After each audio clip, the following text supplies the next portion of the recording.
नमस्कार, जय हिंद।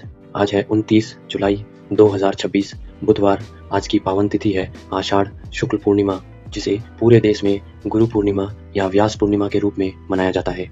आज पूरे देश में श्रद्धा और आस्था के साथ गुरु पूर्णिमा का पावन पर्व मनाया जा रहा है। यह दिन केवल एक त्योहार नहीं, बल्कि अपने गुरु, शिक्षक और जीवन में सही मार्ग दिखाने वाले हर व्यक्ति के प्रति सम्मान और कृतज्ञता व्यक्त करने का अवसर है। गुरु पूर्णिमा को व्यास पूर्णिमा भी कहा जाता है। मान्यता है कि आज ही के दिन महर्षि वेद व्यास का जन्म हुआ था। हमारी ओर से आप सभी को गुरु पूर्णिमा की हार्दिक शुभकामनाएं। ईश्वर करें कि आपके जीवन में सदैव ज्ञान, सफलता और सकारात्मकता का प्रकाश बना रहे। चलिए आगे बढ़ते हैं आज की मुख्य खबरों की ओर। लोकसभा में public examinations prevention of unfair means संशोधन विधेयक 2026 पर दूसरे दिन भी बहस जारी रही। राहुल गांधी ने छात्रों के प्रदर्शन की तारीफ करते हुए कहा कि यह गुस्सा या हिंसा नहीं, बल्कि युवाओं की गहरी भावनाओं की अभिव्यक्ति थी और सभी दलों को इसका सम्मान करना चाहिए। उन्होंने शिक्षा व्यवस्था को महंगा और निजीकरण से भरा बताया तथा आरएसएस पर आरोप लगाया कि वह शिक्षा मंत्रालय चला रहा है और छात्रों को स्टूडेंट, इडियट और अंधभक्त जैसी श्रेणियों में बांटने वाली टिप्पणी की। वही स्टूडेंट, इडियट और अंधभक्त वाली टिप्पणी पर सत्ता पक्ष ने जोरदार आपत्ति जताई। संसदीय कार्य मंत्री किरेन रिजिजू ने शब्दों को हटाने की मांग की। इसके बाद स्पीकर ओम बिरला ने कुछ अभिव्यक्तियां एक्सपंज कर दी। राहुल गांधी ने गृह मंत्री अमित शाह पर छात्रों पर पुलिस कार्रवाई का आदेश देने का आरोप लगाया। इसके बाद सदन में हंगामा शुरू हो गया और कार्यवाही दोपहर 2:30 बजे तक स्थगित कर दी गई। सीबीआई ने NEET UG 2026 paper leak case में 13 आरोपियों के खिलाफ चार्जशीट दाखिल कर दी है। इनमें 3 एनटीए विषय विशेषज्ञ रसायन, जीव विज्ञान और भौतिकी के शामिल हैं। इसके अलावा कोचिंग संस्थान से जुड़े लोग, बिचौलिए और लाभार्थी उम्मीदवार भी नामजद हैं। आयोग ने आपराधिक साजिश, धोखाधड़ी, विश्वासघात और पब्लिक एग्जामिनेशन एक्ट के तहत आरोप लगाए हैं। 360 गवाह, 422 दस्तावेज और 43 भौतिक सबूत पेश किए गए हैं। सभी आरोपी न्यायिक हिरासत में हैं। फास्ट ट्रैक कोर्ट ने चार्जशीट रिकॉर्ड पर ले ली है। अगली सुनवाई 3 अगस्त को होगी। नीट पेपर लीक विवाद के बाद शिक्षा मंत्री धर्मेंद्र प्रधान ने इस्तीफा दे दिया था। अब प्रहलाद जोशी को शिक्षा मंत्रालय का अतिरिक्त प्रभार दिया गया है और चार्ज ग्रहण कर लिया है। वही छात्रों पर हुई एफआईआर को लेकर कॉकरोच जनता पार्टी यानी सीजेपी के संस्थापक अभिजीत दीपके ने चेतावनी दी है कि अगर छात्रों पर पुलिस कार्रवाई जारी रही तो नया बड़ा शांतिपूर्ण आंदोलन शुरू किया जाएगा। कुछ राज्यों ने मामलों को वापस लेने का आश्वासन दिया है। वही लोकसभा में जन्म और मृत्यु पंजीकरण संशोधन विधेयक 2026 पेश किया गया और राज्यसभा में वंदे मातरम से जुड़े राष्ट्रीय सम्मान अपमान निवारण बिल 2026 पर चर्चा हुई। इस समय की सबसे बड़ी खबर देश के मौसम को लेकर आ रही है। भारतीय मौसम विभाग यानी ईएमडी ने आज देश के 16 से अधिक राज्यों के लिए भारी से बहुत भारी बारिश का हाई अलर्ट जारी किया है। सक्रिय मानसून के चलते उत्तर, मध्य और पूर्वी भारत में तेज आंधी और आकाशीय बिजली गिरने की आशंका है। सबसे पहले बात करते हैं उत्तर प्रदेश की, जहां 42 जिलों में गरज चमक के साथ बारिश की चेतावनी दी गई है। ललितपुर में मौसम विभाग ने ऑरेंज अलर्ट जारी किया है। वहीं बरेली, मुरादाबाद और सहारनपुर जैसे जिलों में भारी बारिश का येलो अलर्ट है। अब रुक करते हैं राजस्थान का, जहां मानसून पूरी तरह से मेहरबान है। राजधानी जयपुर, टोंक और धौलपुर के निचले इलाकों में भारी बारिश के कारण जलभराव की स्थिति बन गई है। कोटा और उदयपुर संभाग में अगले 3 दिनों तक मूसलाधार बारिश का सिलसिला जारी रहने का अनुमान है। देश की राजधानी दिल्ली और पूरे एनसीआर में भी मौसम का मिजाज बदल गया है। यहाँ अगले 2 दिनों के लिए भारी बारिश का अलर्ट जारी किया गया है। उधर पूर्वी भारत के बिहार और झारखंड में भी मानसून की रफ्तार तेज है, जहां तेज हवाओं के साथ वज्रपात यानी बिजली गिरने का बड़ा खतरा मंडरा रहा है। सबसे बड़ी और चिंताजनक खबर पूर्वोत्तर राज्य असम से आ रही है। असम में मानसून की भारी बारिश के बाद आई बाढ़ ने पिछले 6 दशकों का रिकॉर्ड तोड़ दिया है।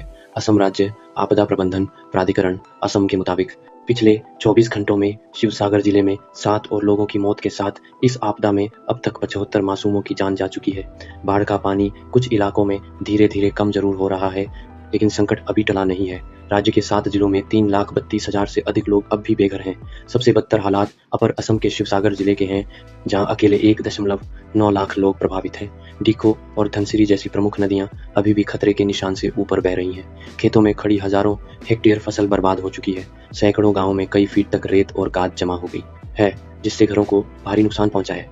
प्रभावित लोगों की मदद के लिए प्रशासन ने करीब 354 राहत शिविर चालू किए हैं, जहां 37 शून्य से ज्यादा लोगों ने शरण ले रखी है। जिन इलाकों में नावें नहीं पहुंच पा रही हैं, वहां भारतीय वायुसेना ईएफ के हेलीकॉप्टरों के जरिए खाने पीने की सामग्री और जरूरी दवाइयां एयर ड्रॉप की जा रही है।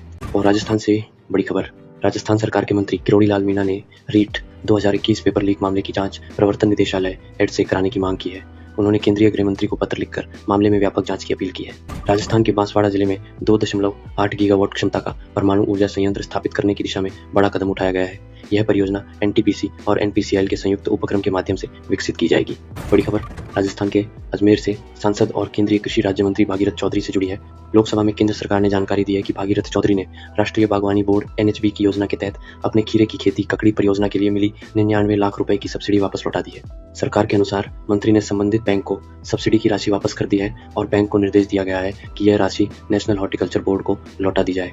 यह मामला तब चर्चा में आया था जब रिपोर्टों में बताया गया कि यह सब्सिडी उसी मंत्रालय के अधीन चल रही योजना से मिली थी जिसमें भागीरथ चौधरी केंद्रीय कृषि राज्य मंत्री हैं। विपक्ष ने इसे हितों के टकराव कॉन्फ्लिक्ट ऑफ इंटरेस्ट का मुद्दा बताते हुए सवाल उठाए थे। हालांकि सरकार ने लोकसभा में यह भी कहा कि मौजूदा एनएचबी दिशा निर्देशों में जनप्रतिनिधियों या मंत्रियों के लिए हितों के टकराव से संबंधित कोई अलग प्रावधान नहीं है। अगली खबर अब से है। उत्तर प्रदेश लोक सेवा आयोग अप्स ने पीसीएस 2026 आवेदन की अंतिम तिथि बढ़ा दी है। अब अभ्यर्थी 3 अगस्त तक ऑनलाइन आवेदन कर सकते हैं। लखनऊ के कमांड हॉस्पिटल में डिपार्टमेंट ऑफ मिलिट्री मेडिसिन का उद्घाटन किया गया। इस नई सुविधा का उद्देश्य सशस्त्र बलों के लिए आधुनिक चिकित्सा सेवाओं और प्रशिक्षण को मजबूत करना है। झांसी में एक डबल डेकर बस खड़े डंपर से टकरा गई। इस हादसे में 2 लोगों की मौत हो गई जबकि लगभग 40 यात्री घायल बताए जा रहे हैं।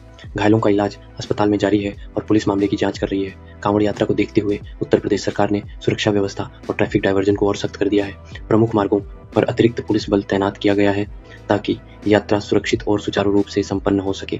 प्रदेश में कानून व्यवस्था को और मजबूत करने के लिए वरिष्ठ आईपीएस अधिकारी अमरेंद्र कुमार सेंगर को नया डीजी इंटेलिजेंस नियुक्त किया गया है। लगभग 3 वर्ष बाद इस महत्वपूर्ण पद पर नियमित नियुक्ति हुई है। अगली खबर बिहार से। बिहार सरकार ने शिक्षा व्यवस्था को मजबूत करने की दिशा में बड़ा कदम उठाया है। ट्रे 4 के तहत 32,388 शिक्षकों की भर्ती के लिए शिक्षा विभाग ने बिहार लोक सेवा आयोग बीपीएससी को अधियाचना भेज दी है। जल्द ही भर्ती प्रक्रिया शुरू होने की उम्मीद है। बिहार में पेपर लीक मामलों पर सख्त कार्रवाई की तैयारी है। पटना, लखीसराय और पूर्णिया में फास्ट ट्रैक कोर्ट बनाए जाएंगे जिनमें ऐसे मामलों का निपटारा 90 दिनों के भीतर करने का लक्ष्य रखा गया है। और बिहार की राजनीति में हलचल तेज हो गई है। छात्र आंदोलन से जुड़े मामले में तेज प्रताप यादव की रिहाई के बाद माले विधायक संदीप सौरभ की रिहाई नहीं होने पर विपक्ष ने सरकार पर सवाल उठाए हैं और विरोध दर्ज कराया है। वहीं सुप्रीम कोर्ट ने दरभंगा के ऐतिहासिक जलाशयों के सौंदर्यीकरण के नाम पर किए जा रहे निर्माण कार्यों पर बिहार सरकार को कड़ी टिप्पणी करते हुए कहा है कि जलाशयों के मूल स्वरूप से छेड़छाड़ नहीं की जानी चाहिए। बड़ी खबर एमपी से आ रही है। भोपाल में किसानों का बड़ा प्रदर्शन। मूंग की 100% एमएसपी पर खरीद सहित अन्य मांगों को लेकर किसानों का आंदोलन तेज हो गया है। भोपाल में किसानों ने प्रदर्शन किया और सरकार से जल्द समाधान की मांग की। सरकार और किसान प्रतिनिधियों के बीच बातचीत हुई लेकिन फिलहाल कोई अंतिम सहमति नहीं बन सकी। इंदौर में हत्या का सनसनीखेज खुलासा। वहीं दिल दुखी कर देने वाली खबर। इंदौर में बैंक कर्मचारी युवती की मौत के मामले में पुलिस ने हत्या का खुलासा किया है। जांच के अनुसार शादी से इनकार करने पर आरोपी ने कथित तौर पर युवती की हत्या कर शव को जलाने की कोशिश की ताकि मामला हादसा लगे। पुलिस ने आरोपी को गिरफ्तार कर आगे की जांच शुरू कर दी है। धार गौशाला मामले में वैकल्पिक नमाज स्थल को लेकर दायर याचिका पर सुप्रीम कोर्ट में सुनवाई हुई। यह मामला प्रदेश में लगातार चर्चा का विषय बना हुआ है। अब बात करते हैं खेल जगत की। ग्लासगो राष्ट्रमंडल खेलों से भारत के लिए बेहद शानदार खबर आ रही है। ट्रैक एंड फील्ड में कुलवीर सिंह ने पुरुषों की 10 मीटर रेस में ऐतिहासिक सिल्वर मेडल जीता है। वहीं वेटलिफ्टिंग रिंग से हरजिंदर कौर ने 69 किलोग्राम वर्ग में कुल 227 किलो वजन उठाकर देश की झोली में एक और सिल्वर मेडल डाल दिया। मुक्केबाजी में भी प्रीति पवार और प्रिया गनगस ने सेमीफाइनल में पहुंचकर भारत के पदक पक्के कर दिए हैं। भारत अब तक 10 से ज्यादा पदक जीत चुका है। अब रुख करते हैं क्रिकेट के मैदान की ओर। टीम इंडिया के प्रिंस यानी शुभमन गिल ने एक बार फिर साबित कर दिया है कि उन्हें आधुनिक दौर का बेस्ट क्यों माना जाता है। गिल ने आईसीसी वनडे रैंकिंग में फिर से नंबर 1 का सिंहासन हासिल कर लिया है। आईपीएल के फैंस के लिए भी एक बड़ी खबर है। रॉयल चैलेंजर्स बेंगलुरु यानी आरसीबी आईपीएल इतिहास की पहली $300 मिलियन की ब्रांड वैल्यू वाली फ्रेंचाइजी बन गई है। आरसीबी की फैन फॉलोइंग और ब्रांड वैल्यू ने इतिहास रच दिया है। हॉकी के मैदान से बड़ी अपडेट ये है कि सितंबर में होने वाले एशियन गेम्स के लिए भारतीय पुरुष हॉकी टीम की घोषणा हो गई है। टीम की कमान संभालेंगे ड्रैग फ्लिकर हरमनप्रीत सिंह, जबकि मिडफील्डर राजकुमार पाल की टीम में वापसी हुई है। इसके साथ ही तमिलनाडु के कोयम्बटूर में 16वीं हॉकी इंडिया जूनियर पुरुष राष्ट्रीय चैंपियनशिप का भी आगाज हो चुका है, जहां देश की युवा प्रतिभाएं अपना दम दिखा रही हैं। एजे के लिए इतना ही। मिलते हैं एक और नए वीडियो में। तब तक के लिए जय हिंद, जय भारत।